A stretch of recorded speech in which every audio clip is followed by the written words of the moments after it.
আজকে ৬ মাস প্লাস বাচ্চাদের জন্য তোমাদের সাথে খুব মজার একটা রেসিপি শেয়ার করব। এই রেসিপিটা সব বাচ্চারাই পছন্দ করবে।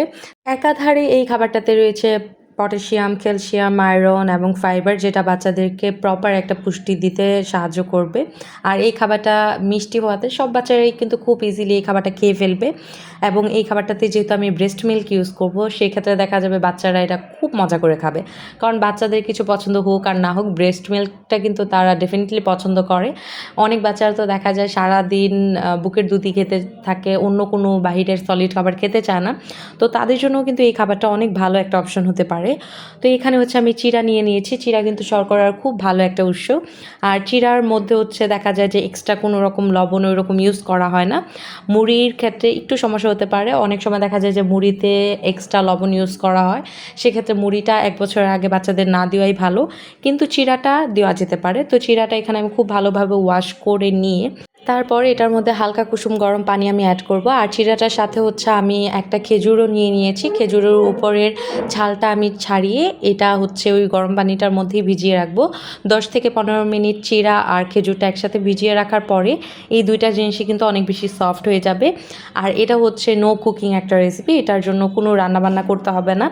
চাইলে করতে পারো, বাট আমি সাজেস্ট করব যে এটা রান্নাবান্না করা একদমই দরকার নেই, এটা খুব ইজিলি বাচ্চাদের দেওয়া যায়। তো এখানে আমি হালকা পানি গরম করে নিয়েছি। এখান থেকে ৪-৫ চামচ পানি হচ্ছে আমি এখানে দিয়ে দিব।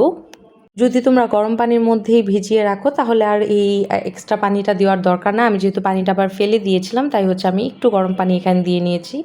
আর এখানে হচ্ছে আমি আমার ব্রেস্ট মিল্ক ইউজ করব। আর অনেকেই হচ্ছে এই বিষয়টা বুঝে না, তাই তাদেরকে একটু বলে দিই।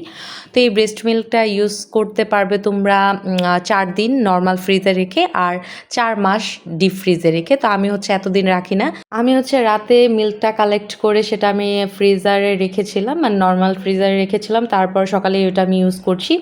তো এখানে হচ্ছে আমি হালকা গরম পানি নিয়েছি এবং হালকা গরম পানির মধ্যে হচ্ছে আমি এই ব্রেস্ট মিল্কের ফিটারটা কিছুক্ষণ রেখে দিব এবং রাখার পরে ওটা উঠিয়ে আমি একটু ঝাঁকিয়ে তারপর আবার রাখবো, যাতে হচ্ছে দুধটা সমানভাবে গরম হয় এবং হালকা গরম হতে হবে। ব্রেস্ট মিল্ক কিন্তু কখনোই ওই রকম গরম করা যায় না, হালকা গরম করে নিতে হয়।